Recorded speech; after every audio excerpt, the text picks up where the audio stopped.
Today, I'm standing here to talk about embracing change and diversity.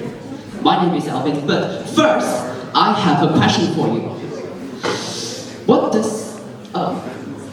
does diversity mean? I'm going to count to 3, and if you have an answer, please raise your hand within 1 second. Ready? 1, 2, 3. Oh, Sophia, what's your answer? Just like you came from a different country and studied here with people also from different countries. Very good. Well, diversity actually means a range of people or things that are different from each other compared to the past.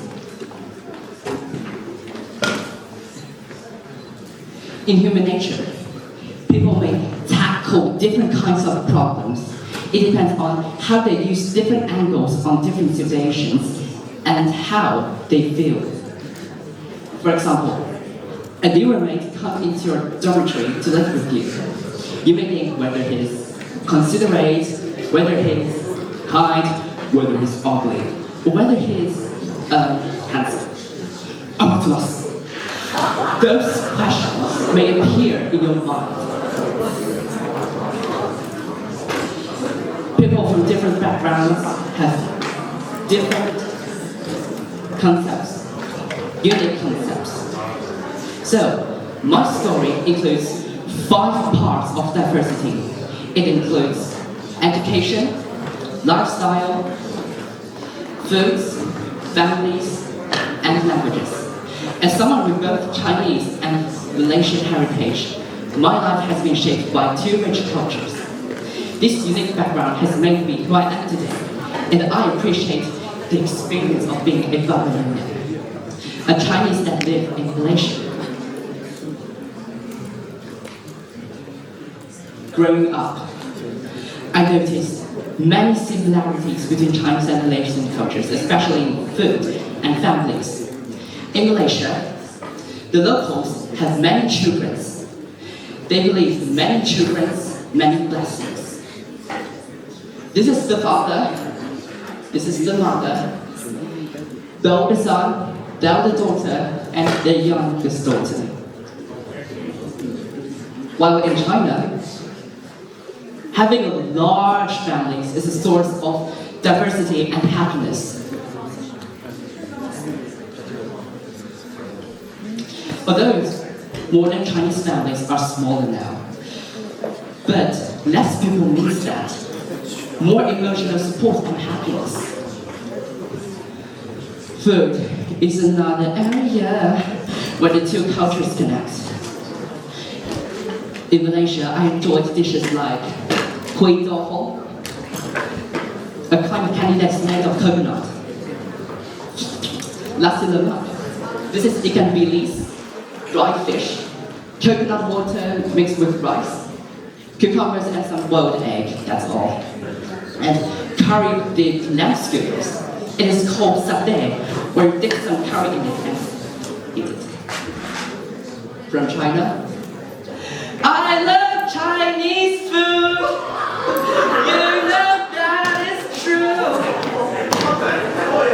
I love Peking duck, I love turtle soup, I love braised pork,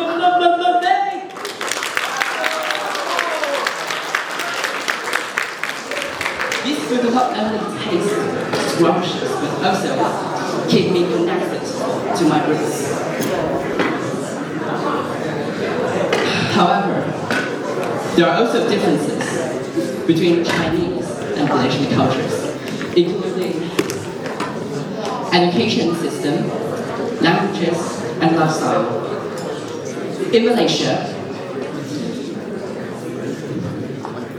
the education system is more relaxed, with a balance of academics and activities, like storytelling competition from the primary school, and Gotong Royong, an environmental project from the government where people collect trashes and cleaning up the roads in their cities and towns.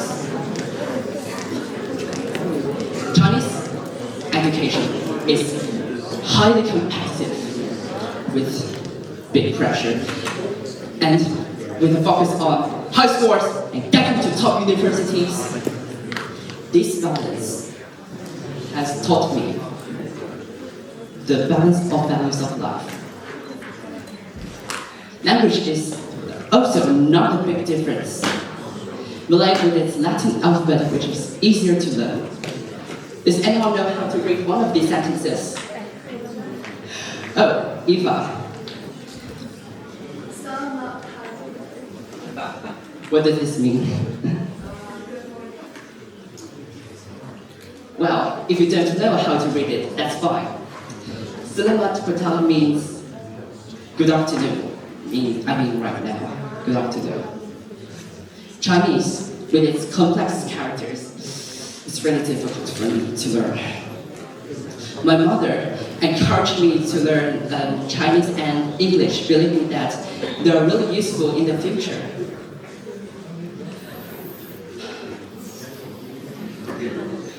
With movies, classes, and daily conversations. Daily conversations. My Chinese skill has been improved over time. Of course, learning two cultures wasn't really easy. Previously, my father was used to the high-paced lifestyle in China, often criticized. How leisure Malaysian approach. But I learned to adapt and find a balance that really worked for me. Even though my family members are from different cultures, but we still try to understand and try to accept others' traditions. My father taught my mother how to cook Chinese dishes, and together they create a family where two cultures are celebrated.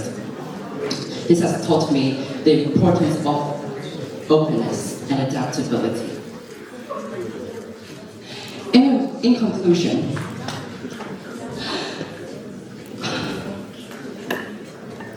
diversity is something to celebrate, not fear. In an increasingly chaotic world, I encourage everyone to embrace change and diversity. Whether it's learning a new language, whether it's tasting new cuisine, these small steps will create a more inclusive and harmonious world. Thank you for listening.